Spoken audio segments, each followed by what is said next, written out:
നമസ്കാരം, കുട്ടികൾക്കും സുഖസാറാണ്. നമ്മളിന്ന് പ്ലസ് വൺകാർക്ക് വേണ്ടിയുള്ള പബ്ലിക് എക്സാം ക്വസ്റ്റൻ ആണ് ഫ്രം പെർമ്യൂട്ടേഷൻസ് ആൻഡ് കോമ്പിനേഷൻ. ഈ ക്വസ്റ്റൻ നിങ്ങൾ മിക്കവാറും ചിലപ്പോൾ കണ്ടു കാണത്തില്ല, പക്ഷെ എക്സാമിന് ചോദിക്കുന്ന പുതിയ ക്വസ്റ്റനിലെ ഏറ്റവും നല്ല ഒരെണ്ണമാണ്. ഇതൊക്കെ നിങ്ങൾക്ക് ചെയ്യാൻ പറ്റുന്ന, പക്ഷെ നമ്മുടെ ടെക്സ്റ്റ് ബുക്കിൽ കാണാത്തതുകൊണ്ടും അല്ലെങ്കിൽ ടെക്സ്റ്റ് ബുക്കിൽ ഇതേപോലത്തേത് കണ്ടിട്ടില്ലാത്തതുകൊണ്ട് ചെയ്യത്തില്ല. പക്ഷെ ഇത് ചെയ്ത് കഴിയുമ്പോൾ നിങ്ങൾ ഓരോരുത്തർക്കും അടിപൊളിയായിട്ട് ചെയ്യാൻ പറ്റും. ഇതേപോലുള്ള ക്ലാസ്സുകളൊക്കെ ഇനിയും വരും. നിങ്ങളുടെ എക്സാം വരെ എല്ലാവരും നമ്മുടെ ചാനൽ മാക്സിമം ഫോളോ ചെയ്യുക. പിന്നെ ഫ്രണ്ട്സിലോട്ടൊക്കെ ഷെയർ ചെയ്യുക. പിന്നെ നമ്മുടെ പ്ലസ് ടുവിന്റെ ക്ലാസ്സുകളുടെ ജോയിൻ ചെയ്യാം. ക്ലാസ്സുകളൊക്കെ കണ്ട് മനസ്സിലായി. പ്ലസ് ടുവിന്റെ 2 ടെക്സ്റ്റ് ബുക്ക് അടിപൊളിയായിട്ട് തീർത്ത് എല്ലാ ചാപ്റ്ററിനും അതിനകത്ത് പ്രത്യേകിച്ച് കാൽക്കുലസ് എന്ന് പറഞ്ഞ ചാപ്റ്ററുകളൊക്കെ അടിപൊളിയായിട്ട് പഠിപ്പിച്ച് നിങ്ങൾ എക്സാമിന്റെ ഒരു ഫുൾ മാർക്ക് എത്തിക്കുന്ന രീതിക്കുള്ള ക്ലാസ്, അതിനോടൊപ്പം തന്നെ നോട്ട്സ്, പിന്നെ ഇക്വേഷൻ ബുക്കിലേറ്റ്, ക്വസ്റ്റ്യൻ പാക്കേജ് എല്ലാം കിട്ടും. ജോയിൻ ചെയ്യാൻ താഴെ നമ്മുടെ നമ്പർ നിങ്ങൾക്ക് കോൺടാക്ട് ചെയ്യാം. ആകെ 1 ഇയറിന് ഇത്രമേ ഉള്ളൂ നമ്മുടെ ടോട്ടൽ. ഓക്കെ, ഇത്രയേ ഉള്ളൂ. ഓക്കെ, ജോയിൻ ചെയ്യാൻ അപ്പൊ എല്ലാവർക്കും താല്പര്യം ഉണ്ടെങ്കിൽ താഴെ നിന്നുള്ള നമ്പർ നിങ്ങൾക്ക് കോൺടാക്ട് ചെയ്യാം. അപ്പൊ നമ്മൾ ക്വസ്റ്റ്യനോട് കയറാം. If 43CR-6 is equal to 43C3R + 1, find R. ഇങ്ങനെ ക്വസ്റ്റ്യൻ നമ്മൾ ചിലപ്പോൾ കണ്ടില്ലെങ്കിൽ നമ്മുടെ NC7 is equal to NC8 n equal to ഉണ്ടല്ലോ അല്ലെ. അതേപോലെയാണ് ഇവിടെ എന്നുകളായിരുന്നു. ഇവിടെ കണ്ടോ 43 ആണ്. ഇവിടുത്തെ ഈ ആറിനെയാണ് നമുക്ക് കണ്ടുപിടിക്കേണ്ടത്. ഇങ്ങനെ ഒരു 2 വാല്യൂസ് ഉണ്ട്. ഇങ്ങനെ NCA equal to NCB ആണെങ്കിൽ ഒന്നാമത്തെ ഓപ്പറേഷൻ A ഈക്വൽ എത്ര ആവാം? B ആവാം. ഓക്കെ, ഇത് തമ്മിൽ എന്താവാം? ഈക്വൽ ആവാം. അല്ലെങ്കിൽ A + B ഈക്വൽ എത്ര ആവാം മോനെ?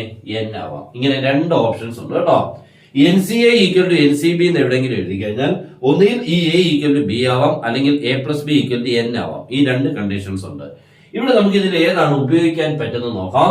നമുക്കിപ്പോ A ഈക്വൽ ടു B എന്നുള്ള അപ്ലൈ ചെയ്യുവാണെങ്കിൽ കണ്ടോ, ഇതാണ് നമ്മുടെ A ആയിട്ട് കരുതേണ്ടത്, ഇതാണ് നമ്മുടെ ആരായിട്ട് കരുതേണ്ടത്, B ആയിട്ട് കരുതേണ്ടത്. R-6 equal to 3R + 1.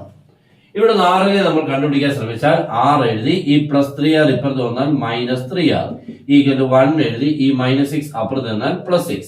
That is -2R equal to 7.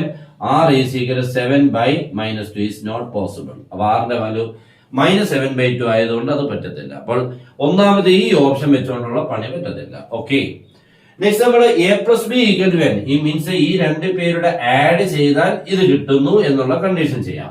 അപ്പൊ നോക്കി, ഇതാ നമ്മുടെ A എന്ന് ഞാൻ പറഞ്ഞു, ഇതാ നമ്മുടെ ആരാ B. അപ്പൊ ഇതേ പ്ലസ് ഇതേ ഈക്വൽ ടു ഇതേ പ്ലസ് ഇതേ ഈക്വൽ ടു ഈ 43. Okay, that is R-6 + 3R + 1 is equal എത്രയാണ്? 43. അവിടുന്ന് നോക്കിക്കേ, 6 + 3R എത്രയായി? 4R ആയി. -6 + 1 becomes -5 is equal to 43. Okay അല്ലേ? കുഴപ്പമൊന്നുമില്ല, എല്ലാം ചെയ്യാൻ പറ്റുന്ന കുഞ്ഞു കാര്യങ്ങൾ. That is 4R is equal to 43 + 5 or 4R is equal to 48. R is equal to 48/4. Answer is 12. That's all. Okay, തീർന്നു. അപ്പൊ R ന്റെ വാല്യൂ 12 കിട്ടി. അപ്പൊ രണ്ടാമത്തെ ഓപ്ഷൻ ആണ് ഇവിടെ നമുക്ക് യൂസ് ആയത്. ആയത് പറ്റില്ല. അപ്പോൾ ഇങ്ങനെയുള്ള പുതിയ ക്വസ്റ്റൻസുകൾ ഇത് ചെയ്യാൻ വല്ല ബുദ്ധിമുട്ടുണ്ടായിരുന്നു? ഒന്നുമില്ല. പക്ഷെ നമുക്ക് അറിയത്തില്ലായിരുന്നു ചിലർക്ക്, അല്ലേ?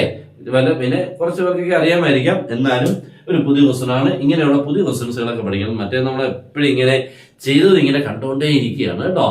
എക്സാമിൽ എത്തുന്ന ഈ പുതിയ ക്വസ്റ്റൻസുകളാണ് പലർക്കും ചെയ്യാൻ പറ്റാത്തത്. അതുകൊണ്ടാണ് നമ്മൾ അങ്ങനത്തെ ക്വസ്റ്റൻസുകളെ സെലക്ട് ചെയ്ത് തരുന്നത്. അപ്പൊ എല്ലാവരും നമ്മുടെ ചാനൽ ഇഷ്ടപ്പെട്ടാൽ മാക്സിമം ഒന്ന് സബ്സ്ക്രൈബ് ചെയ്ത് ഒന്ന് ഷെയർ ചെയ്യുക. ഓക്കെ, അപ്പൊ എല്ലാവർക്കും ബെസ്റ്റ് വിഷസ്. Good bye.